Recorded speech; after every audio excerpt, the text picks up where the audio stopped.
تکبیر، نعرہ رسالت، مسلک اعلیٰ حضرت علامہ مفتی شہریار صاحب 70 بوڑھوں کی توبہ سے اللہ اتنا خوش نہیں ہوتا جتنا اللہ تبارک و تعالیٰ ایک جوان کی توبہ سے خوش ہوتا ہے. اور جوان کا حال کیا ہے وہ سب کو معلوم ہے.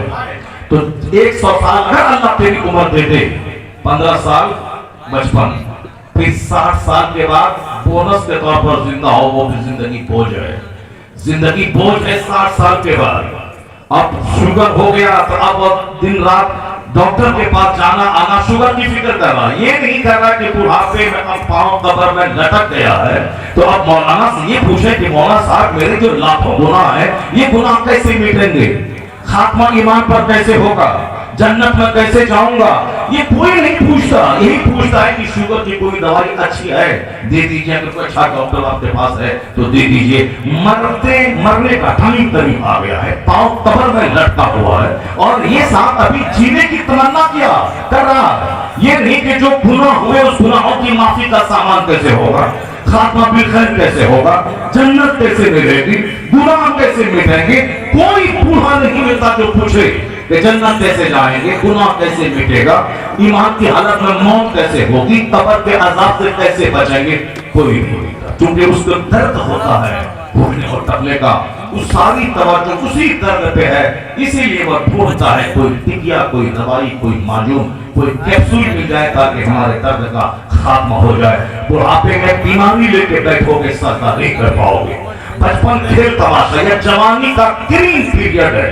25 سال اسی میں پڑھنا بھی ہے، اسی میں نوکری بھی لڑ کے لینا ہے، اسی میں بچوں کو پڑھانا بھی ہے، اسی میں سماج کے لیے کچھ ورک بھی کرنا ہے، اسی میں جنت کی تیاری بھی کرنا ہے. یہ جوانی گرین پیریڈ 25 سال کی ایک ہوا کے جھونکے کی طرح یہ جوانی آتی ہے اور چلی جاتی ہے. کل جو ہمارے سامنے پیدا ہوا آج اس کی داڑھی کے بعد سفید ہو گئے. اس میں کس انتظار میں ہو کہ بڑھاپے میں سجدہ کریں گے. چھوڑ دے مستیاں، چھوڑ دے گٹکا، چھوڑ دے بیڑی سگریٹ، چھوڑ دے جھوٹوں کی دوستی، چھوڑ دے دولت جمع کرنا، ورنہ ساری زندگی دولت جمع کرے گا اس دولت سے آرام نہیں ملے گا تم کو. وہ بچوں کی خاطر رہ جائے گا، تو قبر میں جائے گا، تم سے پوچھا جائے گا کہ تو نے دنیا میں اپنی زندگی کے دن کیسے گزارے. بول تیرا حق کون ہے، تیرا دین کیا ہے. تو اپنے حبیب نبی کے بارے میں کیا کہتا تھا. مکان کے خاطر نماز چھوڑا، مکان رہا بیٹی بہو کے پاس، بیٹا بہو کے پاس، اور اپنے ذمہ کیا رہا جھوٹ، اپنے ذمہ کیا رہا فریب، اپنے ذمہ کیا رہا سنیما بازی، اپنے ذمہ کیا رہا دغا، اپنے ذمہ رہا جوا، اپنے ذمہ رہا نماز چھوڑنا. ایک وقت کی نماز چھوڑنا حرام اور گناہ کبیرہ ہے. اور جو روزانہ 5 ٹائم نماز 15 سال سے چھوڑ رہا ہے اور 15 سال سے اگر وہ 25 سال کی عمر میں نماز شروع بھی کر دے تو بھی 10 سال کی نماز اس کے ذمہ قضا ہے. 50 حج کرنے کے بعد بھی یہ 10 سال کی نماز اس کو ادا کرنی ہوگی. اس معنی کا شراب پینے سے بھی بڑا گناہ ہے نماز چھوڑنا. کوئی 10 سال شراب پیے توبہ کرے اللہ معاف کر دے گا، مگر کوئی 10 سال نماز چھوڑا اس کے بعد وہ توبہ کر کے نماز پڑھنے لگا، مگر توبہ کرنے کے بعد بھی یہ 10 سال کی نماز بطور قضا اس کو ادا کرنا ہی پڑے گا.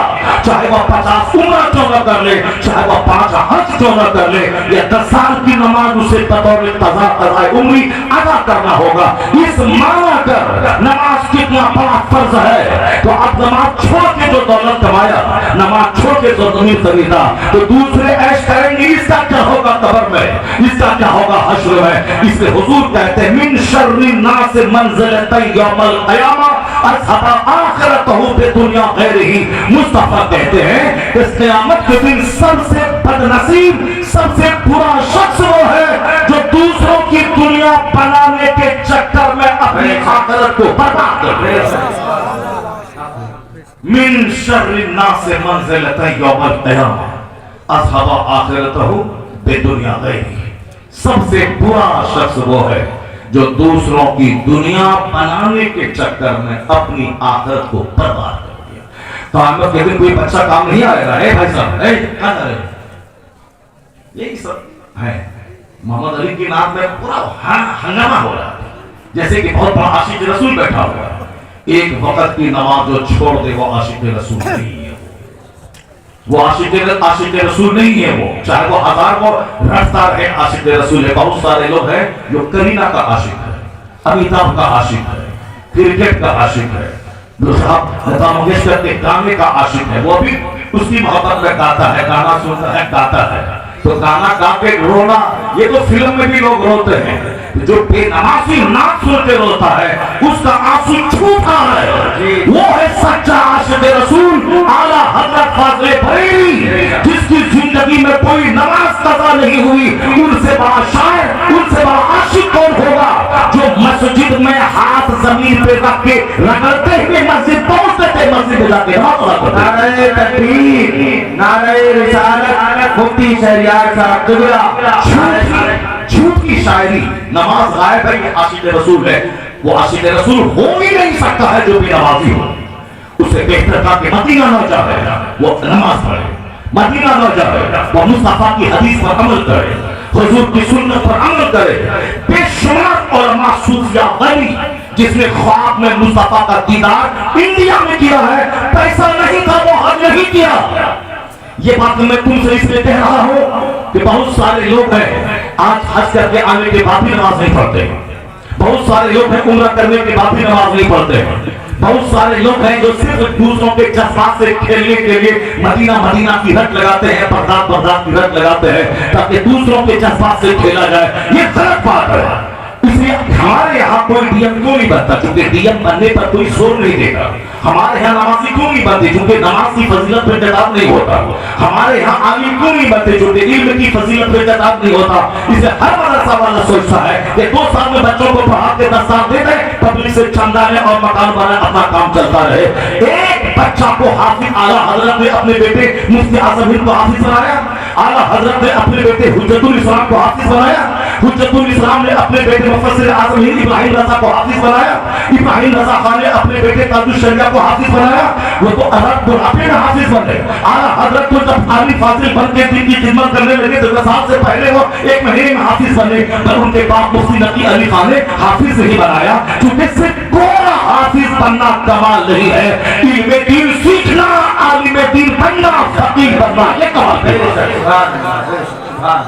ابھی جو صرف حفظ پہ زور دیا جا رہا ہے، یہ جاہل حافظ کو جو پیدا کیا جا رہا ہے، اس کے کتنا مسائل اس کو معلوم ہے، نہ دین اس کو معلوم ہے، نہ اس سے پہلا اس کو صرف اللہ کا خوف اور ڈر ہے، اس لیے تو داڑھی ہے نماز نہیں، ٹوپی ہے نماز نہیں ہے۔ تو آگے مونڈا لکھتا ہی مونڈنا اتنا بڑا حرام نہیں ہے جتنا بڑا حرام نماز پنجگانہ چھوڑنا ہوگا۔ جبہ پہننا ضروری نہیں ہے، نماز پڑھنا ضروری ہے۔ سر پہ ٹوپی پگڑی پہننا ضروری نہیں ہے، نماز پڑھنا ضروری ہے۔ پگڑی پہننا سنت ہے، ٹوپی پہننا سنت ہے، داڑھی رکھنا سنت ہے، واجب بے دلیل ہے، لیکن اگر کوئی داڑھی مونڈ لیتا ہے تو اتنا بڑا حرام نہیں ہے جتنا بڑا حرام ظہر اثر مغرب کے ساتھ چھوڑنا ہے۔ داڑھی ہے نماز نہیں ہے، جلسے کا سر بندی ہے نماز نہیں ہے۔ کیا ہے یہ تماشا؟ یہ تماشا اسی لیے ہے کیونکہ ہم نے آپ کی عقیدت کا غلط استعمال کیا۔ ہم نے آپ کو یہی بتایا کہ حلوہ کھانا ہے شیخ میں، ہم نے آپ کو یہی بتایا کہ گھر شریف میں کو سے پاکا بکرا ذبح کرنا ہے، بہت برکت ہو جائے گی۔ ہم نے یہی بتایا کہ توشک قادریہ کروانا ہے ہر مہینے کی 11 تاریخ کو، دولت آپ کی بڑھ جائے گی، دولت بڑھ جائے گی آپ کی۔ ہم نے یہی بتایا آپ کو۔ حضور نے کہا ہے الدنیا جیفۃ والطلاب عاطلہ، یہ دنیا مردار ہے، اس کے طلبگار کتے ہیں۔ اللہ صبر۔ اور ہم نے کیا بتایا کہ ہر ہفتے کی جمعرات کو توشے قادریہ کیا کرو، دولت برس جائے گی۔ تو اب نماز ہے نہیں، اب توشے قادریہ ہو رہا، کیونکہ سب کو دولت چاہیے، مال چاہیے۔ بغداد جاؤ گے تو دعا قبول ہوتی ہے، وہاں جو چلا جائے مال ہو جائے گا۔ اس لیے بمبئی کا سارا سیٹ وہ بغداد جا رہا ہے، کیونکہ اس کو مال بڑھانا ہے، اس کو مال بنانا ہے، اس کو مارکیٹنگ کمپلیکس خرید کرنا ہے، اس کو فارچونر گاڑی خریدنی ہے۔ اگر کسی کو پتا چل جائے کہ اجمیر کا بابا فارچونر دیتا ہے، اس لیے وہ پیزا خرچہ کر کے اجمیر چلا گیا۔ وہاں نہیں گیا کہ بابا 97 ایئرز آپ کی تھی اور آپ 4 سال کی عمر سے نماز پڑھتے تھے، 30 سال اپنے مرشد کا بستر ڈھویا سفر میں حضر میں، اور پھر ہندوستان میں آ کے 97 سال کا جو آخری دن دنیا میں تھا اس دن بھی آپ نے نماز نہیں چھوڑی۔ بابا میرے لیے بھی دعا کرنے تاکہ میرا سخت سینہ نرم ہو جائے، میں بھی توبہ کر کے پکا نمازی سچا غلام مصطفیٰ بن جاؤں۔ اب وہاں کوئی نہیں جاتا بابا سے دعا کروانے، یہ